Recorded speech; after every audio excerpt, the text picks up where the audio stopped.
आध्यात्मिक विकास ପାଇଁ କ'ଣ ଦରକାର? କଠିନ ପରିଶ୍ରମ ନା ଈଶ୍ୱରୀୟ କୃପା? ହୁଏତ ଏ ପ୍ରଶ୍ନ କେବେ ନା କେବେ ମନକୁ ଆସିଥିବ। ତେବେ ଆଜି ଆସନ୍ତୁ ଶିବସୂତ୍ରର ପ୍ରାଚୀନ ଜ୍ଞାନ ଭିତରକୁ ଯାଇ ଏହି ଗହୀର ରହସ୍ୟକୁ ବୁଝିବାକୁ ଚେଷ୍ଟା କରିବା। ସତରେ ଏଇଟା ଗୋଟେ ବହୁତ ବଡ଼ ପ୍ରଶ୍ନ ଯାହା ଆଧ୍ୟାତ୍ମିକ ପଥରେ ଯାଉଥିବା ପ୍ରାୟ ସମସ୍ତଙ୍କ ମନରେ ଥାଏ। ଆମକୁ କ'ଣ ମୁକ୍ତି ପାଇଁ ଲଢ଼େଇ କରିବାକୁ ପଡ଼ିବ, ସଂଘର୍ଷ କରିବାକୁ ପଡ଼ିବ, ନା କେବଳ ହାତ ଖୋଲି ଅପେକ୍ଷା କରିବାକୁ ହେବ? ଚାଲନ୍ତୁ ଦେଖିବା ଆମର ପ୍ରାଚୀନ ଗ୍ରନ୍ଥଗୁଡ଼ିକ ଏ ବିଷୟରେ କ'ଣ କହୁଛନ୍ତି। ଏହାର ଉତ୍ତର ଆମକୁ ମିଳୁଛି କାଶ୍ମୀର ଶୈବ ଧର୍ମର ଏକ ବହୁତ ଗୁରୁତ୍ୱପୂର୍ଣ୍ଣ ଗ୍ରନ୍ଥ ଶିବସୂତ୍ରରୁ। ଏଥିରେ 3ଟି ଅଲଗା ଅଲଗା ରାସ୍ତା ବିଷୟରେ କୁହାଯାଇଛି, ଯାହାକୁ ସଂସ୍କୃତରେ ଉପାୟ କୁହନ୍ତି। ତେବେ ଏହି ଉପାୟଗୁଡ଼ିକ ହିଁ ଆମକୁ ବୁଝାଇବେ ଯେ ପ୍ରୟାସ ଆଉ କୃପା ଭିତରେ ପ୍ରକୃତ ସମ୍ପର୍କ କ'ଣ। ଆସନ୍ତୁ ଏହି ପୂରା ଯାତ୍ରାକୁ ଗୋଟେ ପାହାଡ଼ ଚଢ଼ିବା ଭଳି ଭାବିବା। ଆମେ ଆରମ୍ଭ କରିବୁ ଏକଦମ୍ ତଳୁ, ସ୍ଥୂଳ ଜିନିଷରୁ, ମାନେ ଆମ ନିଜ ଶରୀରରୁ। ଆଉ ଆମର ଲକ୍ଷ୍ୟ ହେଉଛି ସେହି ପାହାଡ଼ର ଶିଖରରେ ପହଞ୍ଚିବା, ଯାହା ହେଉଛି ଚେତନାର ସବୁଠୁ ଗଭୀର ଅବସ୍ଥା। ଆମ ପାହାଡ଼ ଚଢ଼ାର ଆରମ୍ଭ ହେଉଛି ତାର ବେସ୍ କ୍ୟାମ୍ପରୁ। ଏଇଟା ହିଁ ହେଉଛି ଆମର ପ୍ରଥମ ମାର୍ଗ, ଯାହାର ନାଁ ହେଉଛି ଆଣ ବୋପାଏ। ସରଳ ଭାଷାରେ କହିଲେ ଏଇଟା ବ୍ୟକ୍ତିର ମାର୍ଗ। ମାନେ ଏଠି ସବୁକିଛି ଆମ ନିଜ ଉପରେ, ଆମ ନିଜ ପ୍ରୟାସ ଉପରେ ହିଁ ନିର୍ଭର କରେ।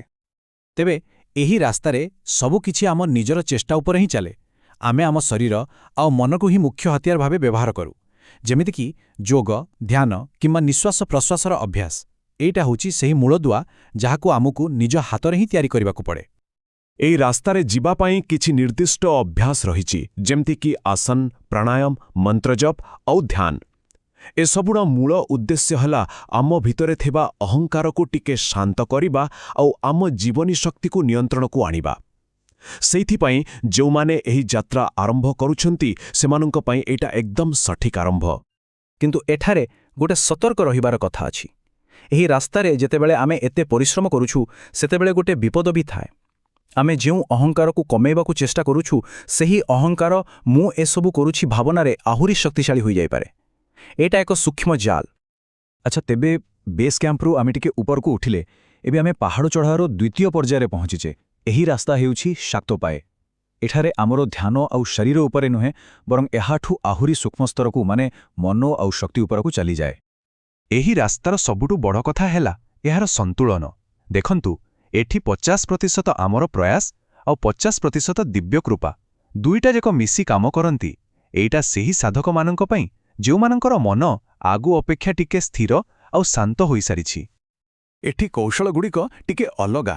ଏଠି କିଛି କରିବା ଉପରେ ଜୋର ଦିଆଯାଏନି, ବରଂ ନିଜ ଚେତନାକୁ ସଠିକ୍ ଦିଗ ଦେବା ଉପରେ ଧ୍ୟାନ ଦିଆଯାଏ।